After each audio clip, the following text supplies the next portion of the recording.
Welcome to this new radio program. Today we're going to listen to a podcast and then to a short interview about the podcast itself. Thank you for your attention and have a good afternoon. Today we would like to talk about Elizabeth I. Elizabeth was born on the 7th of September in 1533 in Greenwich Palace. She was the daughter of the Tudor king Henry VIII and his second wife Anne Boleyn. Henry had defied the Pope and broken England from the authority of the Roman Catholic Church in order to dissolve his marriage with his first wife, Catherine of Aragon, who had borne him a daughter, Mary. News of her birth causes rejoicing across the country, but is a bitter disappointment to her father Henry. He is desperate for a male heir to continue the Tudor dynasty, although Elizabeth is made next in the line to the throne, but the king prays his next child will be male, superseding her claim to the throne. Before Elizabeth reached her third birthday, her father had her mother beheaded on charges of adultery and treason. Moreover, at Henry's instigation, an act of Parliament declared his marriage with Anne Boleyn invalid from the beginning, thus making their daughter Elizabeth illegitimate, as Roman Catholics had all along claimed her to be. In 1536, 1 week later, her father marries Anne Ladies-in-Waiting, Jane Seymour. Elizabeth is declared illegitimate and removed from the royal succession. Her title is downgraded from princess to lady. Elizabeth is neglected for a number of years until Henry's final wife, Catherine Parr, takes charge and makes sure she is educated to the highest standards, and crucially taught the art of public speaking by the renowned Cambridge scholar Roger Ascham. Elizabeth received the rigorous education normally reserved for male heirs, consisting of a course of studies centering on classical languages, history, rhetoric, and moral philosophy. Her mind has no womanly weakness, Ascham wrote with the unself-conscious sexism of the age. Her perseverance is equal to that of a man, and her memory long keeps what it quickly picks up. In addition to Greek and Latin, she became fluent in French and Italian, attainments of which she was proud and which were in later years to serve her well in the conduct of diplomacy. Elizabeth is 13-year-old when Henry VIII dies. Her 9-year-old half-brother Edward becomes king.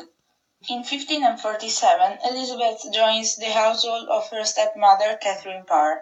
When Elizabeth is caught in an embrace with Parr's husband Thomas Seymour, she is banished from the house. In 1548, Catherine dies in childbirth, and Seymour is subsequently executed for plotting to marry Elizabeth and kidnap Edward VI.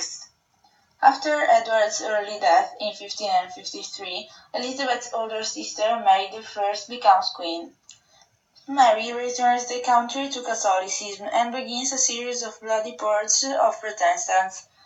Following the death of her half-sister Mary, Elizabeth succeeds to the throne. She is just 25.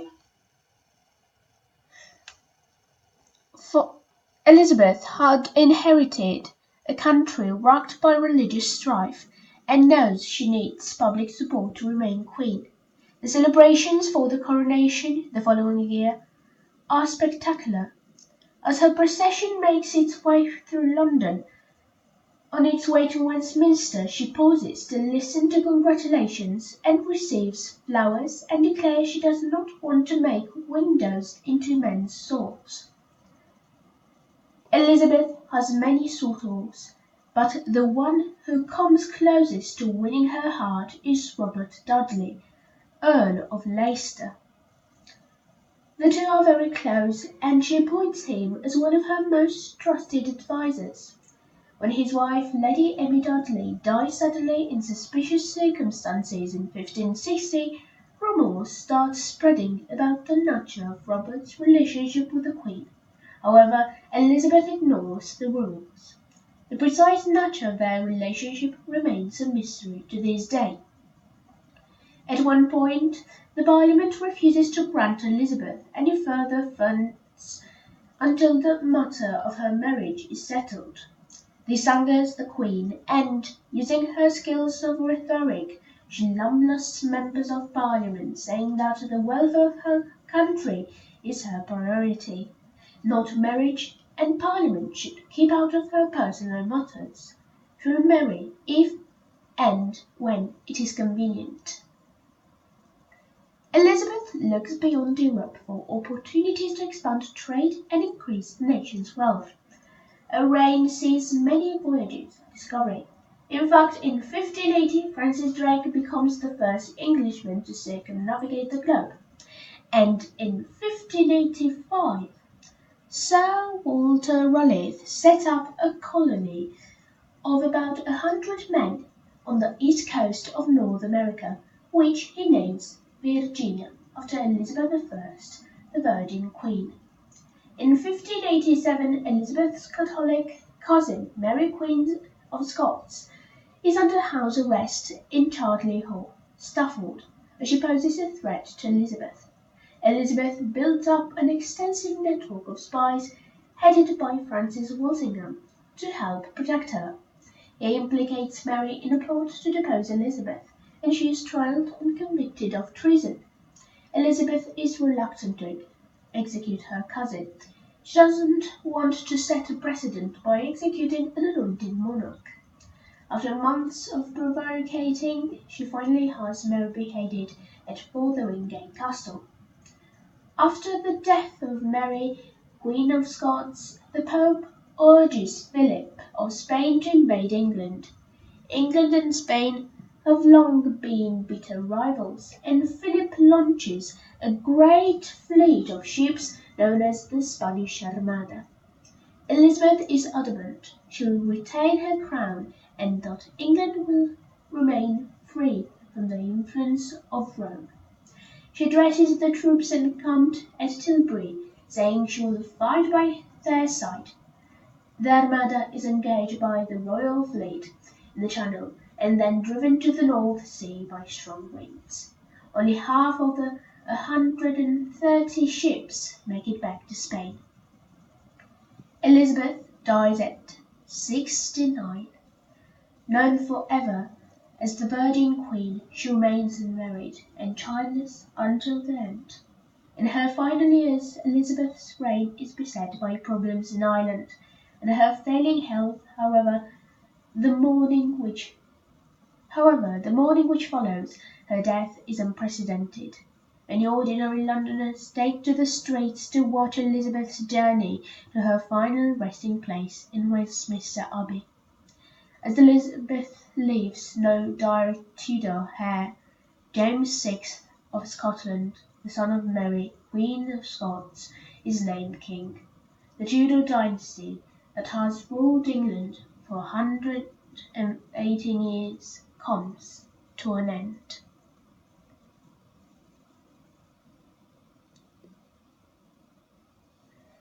She was a very charismatic and strong person. On one hand, she had to face a complicated political situation, and on the other, a very misogynist society, and she dealt with these problems wonderfully. She wasn't a perfect monarch, but she laid the foundations of a future empire, and her reign was called the Golden Age.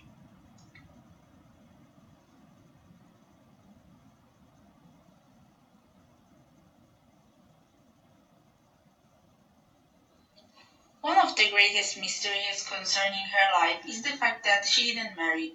What do historians think? They got really creative. According to a legend, she was actually he. Before one of the sporadic visits of her father, Elizabeth suddenly died. The servants were terribly concerned because of his bad temper and decided to dress up one of the girl's friends. There is even an annual festival about this legend in Bisley. Bram Stoker thought that this change was evident and proved by the rapid improvement in the writing style. Others see hints in her very long fingers, but most historians are skeptical about this theory. Others claim that she was a hermaphrodite. This means that she had both male and female features, but even this theory isn't sure They seem more like a way to motivate the fact that a woman had a strong personality.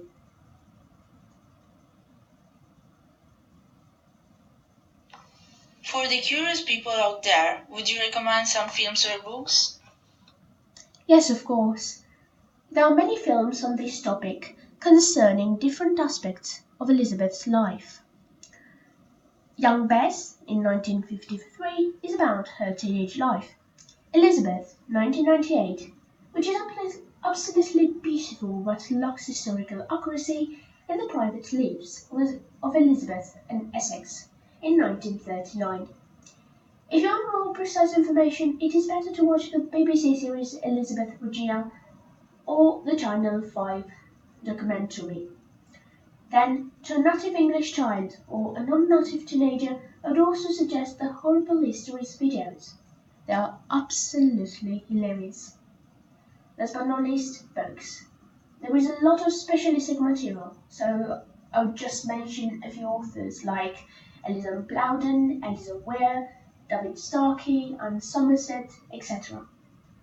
I suggest Elizabeth Regina to Italian English learners and to children. Who Was Elizabeth by June Edding, Elizabeth I, published by Usborne Young Reading, Elizabeth's Biography by Sam Rogers, and Tudors and Stuarts by Ladybird History. Thank you for having me here. It is always a great pleasure to come. Soon is going to start the radio program Motherhood, Bump, Birth and Beyond.